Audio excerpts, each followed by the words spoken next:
You have to be thinking the whole time along, am I going to thrive and be successful in this new place? Is it going to provide me equivalent training? And then I think equally important, do both sides of the training spectrum, have they thought about how they're going to facilitate your transfer to make it successful?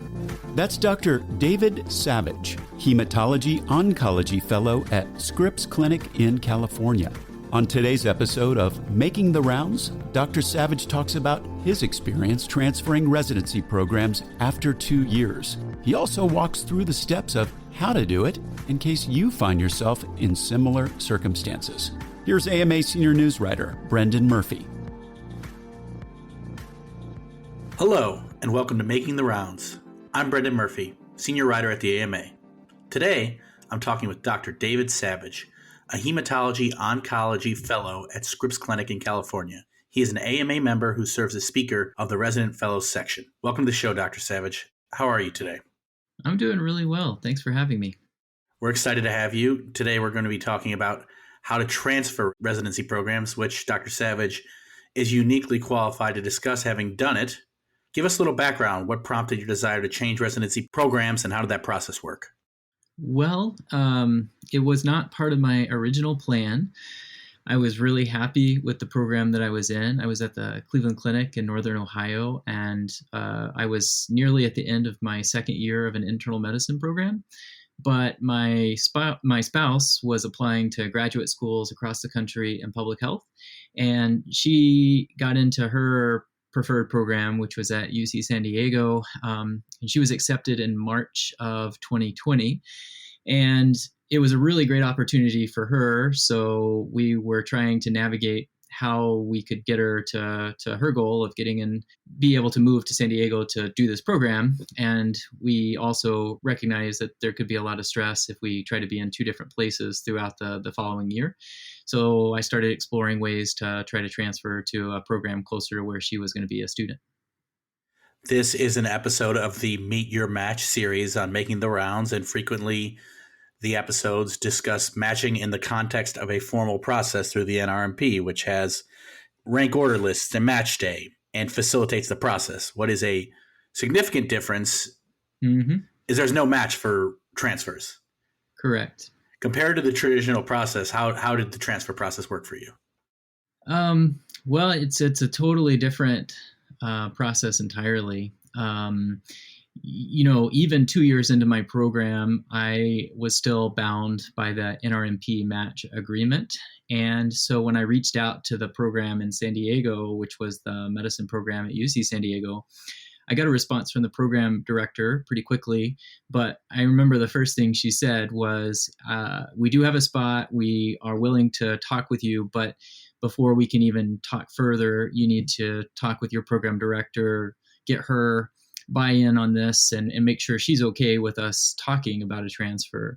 And so then I went back to my program director, explained our family situation. She was very supportive, and she said, I'm happy for you to move forward with this if it's the right thing for you. So then I reached back out to the program in San Diego and told them that my program director had agreed, at which point the PD in San Diego asked me to put her in touch with my program director in Cleveland, which I did. The next 2 weeks was largely out of my control. It was just people from Cleveland talking to the program director in San Diego and exchanging information about me and talking on the phone to one another to make sure that this was the right thing for both them and for me as a trainee. I had to send in my transcripts and my letters of recommendation from back when I applied at residency to the UCSD program so that they could look at everything and vet me as a candidate, just as they do with all the people who are matching. And then finally, at the end of 2 weeks, the program director at the receiving program reached out to me and asked for a weekend meeting so that we could do an interview, both so that we could get to know one another and so that she could share information about the program to make sure that this was really a good fit for me. And then about 2 days after we had that interview, I got an email that said, welcome to UCSD, and they offered a spot in their program. So what were the most difficult parts of the process for you? Well, the actual interview and application process was very, very quick compared to the NRMP program. With the NRMP process, You submit your applications in the summertime, you interview over about a 4 month period of time, and you don't actually find out where you matched until March. So start to finish, it's almost a year. Whereas in my case, start to finish, between sending my initial email of inquiry to getting an offer was about 3 weeks. So that part went very, very quickly. I think that I wasn't sure if this was ever going to work out, because it's such an unusual thing to transfer programs. And so I was very hopeful about it, but I try not to put too much hope in it because I didn't want to be disappointed. So I think I kind of like was a little hands off during the application process because I thought, this sounds almost too good to be true. So, I don't want to get too emotionally invested in it, but I'm going to try to be as serious as I can about it. So that made it a really nice thing when it finally worked out. The real difficult part was the transition because I found out that I was accepted early April, and then I needed to be in San Diego, over 2,000 miles away, to start in this new program less than 3 months later. So figuring out how to make the logistics of that happen, that was really the tricky part. But I think the thing that really helped was having the commitment from both sides of the spectrum. So the program in Cleveland was really willing to make this as easy of a process as possible, and the receiving program in San Diego really acted in the same way. And so that minimized some of the stress, but we had to figure out how to get out of our lease for a home that we had planned to stay in for a whole nother year. We had to make moving arrangements to move across the country in very short order. I had to reach out to my chief residents at my existing program because at that point they hadn't known about all of this happening behind the scenes. So I had to let them know that I was accepted to a new program, and I made the request to see if they could change my schedule for the end of the year to give me a little extra time at the end of the year to move. And then at the receiving program, the new chiefs had to take me into account with building their schedule. They were already in the process of building the schedule at the time I reached out. So this was a accommodation from them too. They had to figure out how to make me work into the scheduling plans for the next year. And I think in May, I got an email from my new program director, and she sent me my schedule for the year. And she put a lot of thought into how the year schedule would be structured so that I could kind of learn their system before I got into the harder inpatient and ICU rotations of the year. So I really appreciated that. So I guess to go back to your original question, what were some of the hard parts? It was figuring out how to move, figuring out how to say goodbye to the people that I had really grown to love over 2 years of my residency, figuring out how to become a new resident in a new program again and get adjusted to a whole new system. That was a big challenge, but I think there was a lot of forethought at both my prior program and my new program to make that as easy as it could possibly be. In speaking to residents who might be considering this, is this a commitment you have to be all in on from the start? Can you dip your toe in the water? Well, it's really, once you make the decision to move, you just have to move forward with it. Once I said that I was moving, the program I was going to started planning a whole year schedule just for me to fit into their program. And the program I was leaving took me off of all the schedule for the next year. So I don't think I could have gone and tried it for a few months and said, this is not for me. I need to go back. I fully was aware of that and accepted that this was a permanent commitment to finish my residency program in a different place. One of the things that I did to figure out if this was a good idea was I reached out to some trusted mentors in Cleveland. And I said, I want to transfer programs, but I've honestly never met somebody that's done this before. Do you have any suggestions of who I should talk to? And it turns out there's a lot of residents that do transfer programs. It's more common than you would think. And so my mentors in Cleveland could think of several people off the top of their head who had moved, usually for family reasons. And they put me in touch with a couple of them, and I spoke with them on the phone, and they provided their wisdom. And a lot of them said, well, like you, we never thought of ourselves moving mid-residency, but life happens and circumstances change. And in several cases, people needed to move because they needed to be closer to family. Sometimes they had had a child and needed to be closer for family support. And they said, it's always going to be hard. It's hard to leave people that you really have grown to love. It's hard to leave a program when you're happy with it and you're comfortable. It's hard mid-course to go to a program that is an unknown entity that you don't know if you're going to fit in there or how the system works. And they said that if you just acknowledge that's a challenge, you can work through each of those challenges and things will work out okay. And the people that I spoke with were 1 or more years out of a transfer. And they said that generally it was a really positive experience and they wouldn't have done it any other way. And that gave me a lot of confidence that this was the right choice for me. Curated from more than 3,000 major newspapers, magazines, and journals, the AMA Morning Rounds newsletter delivers the top stories in healthcare right to your inbox, Monday through Friday. Subscribe today and check out all the AMA's free newsletters at ama-assn.org/myinbox. That's ama-assn.org/myinbox.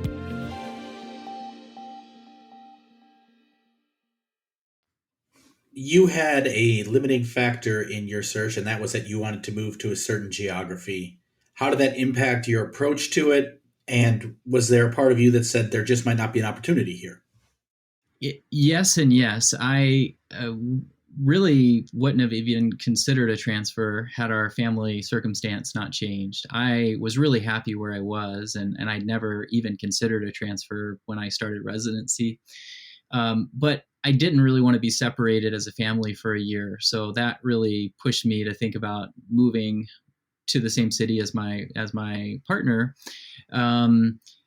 It was really a happenstance thing. I have a friend who a long time ago did his residency training in San Diego, and he's been a 20-year friend since college.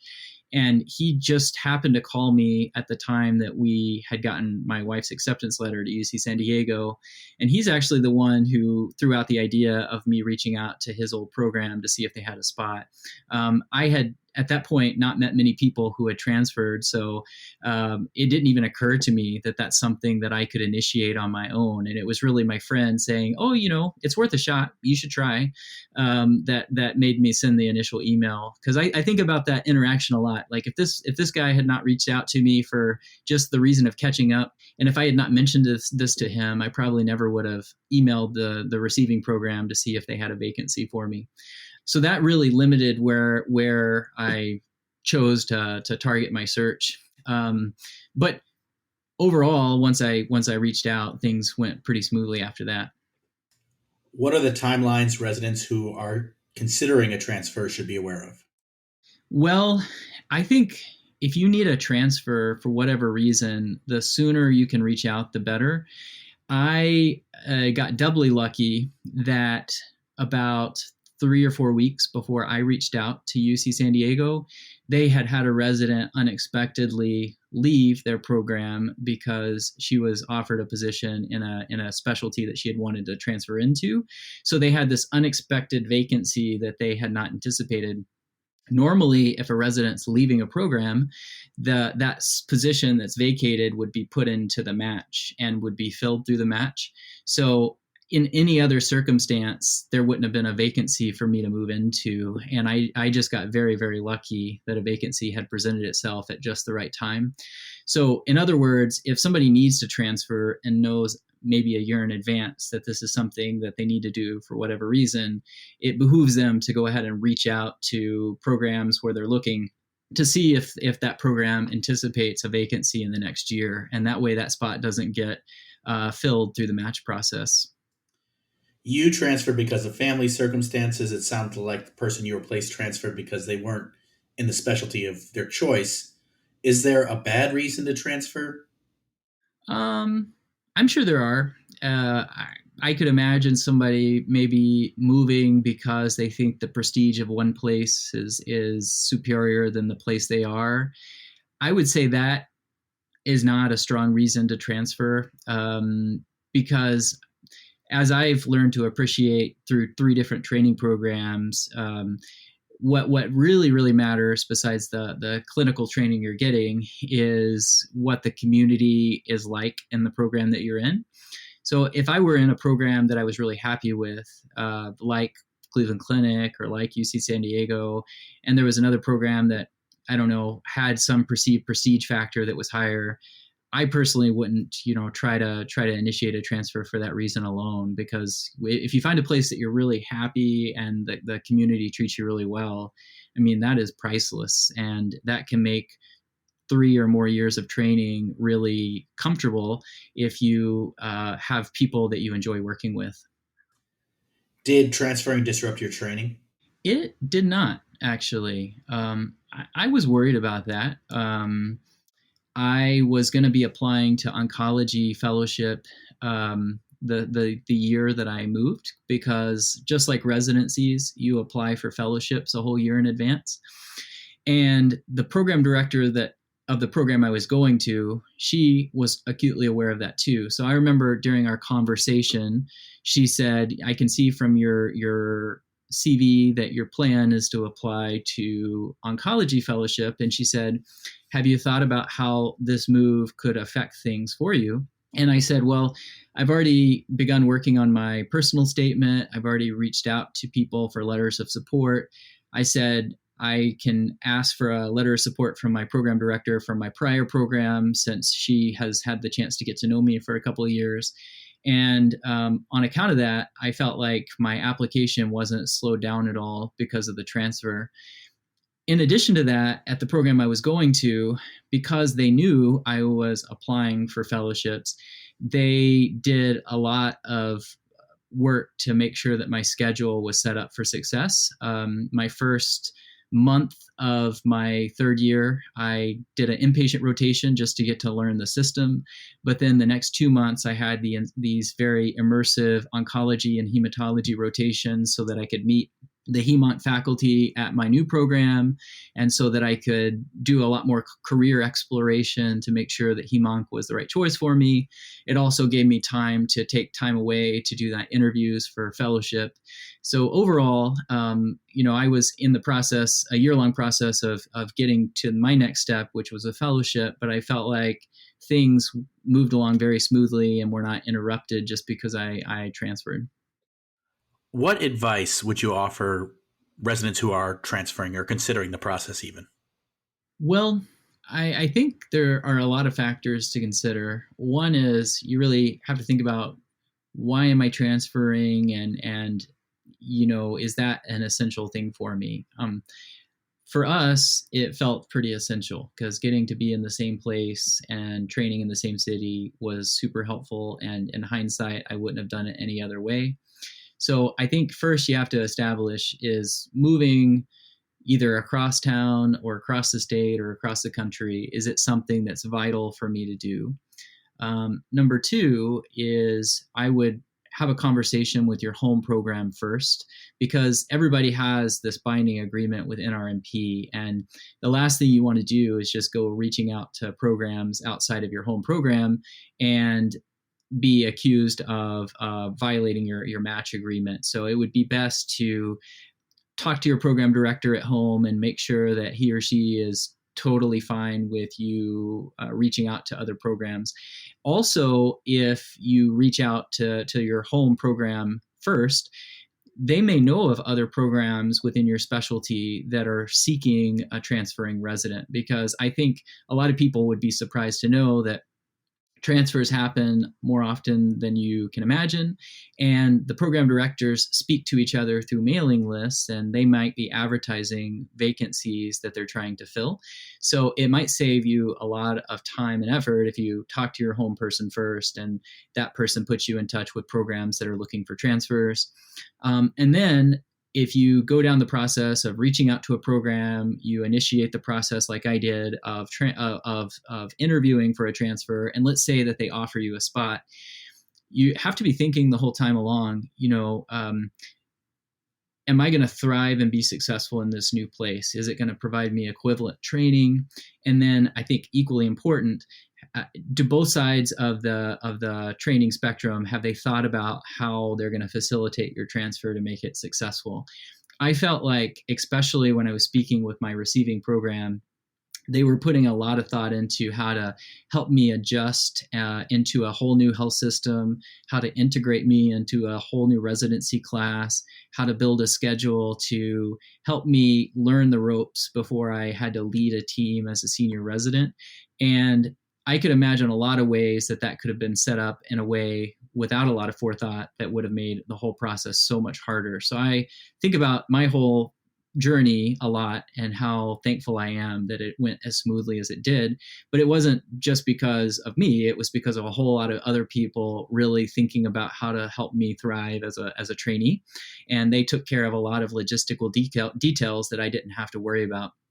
So for a transferring person, really kind of scrutinizing how much help the new program can provide to help the transfer go successfully is really, really important. You took care of the nation. It's time for the nation to take care of you. The AMA stood by America's physicians and patients during the pandemic, and we're not stopping there.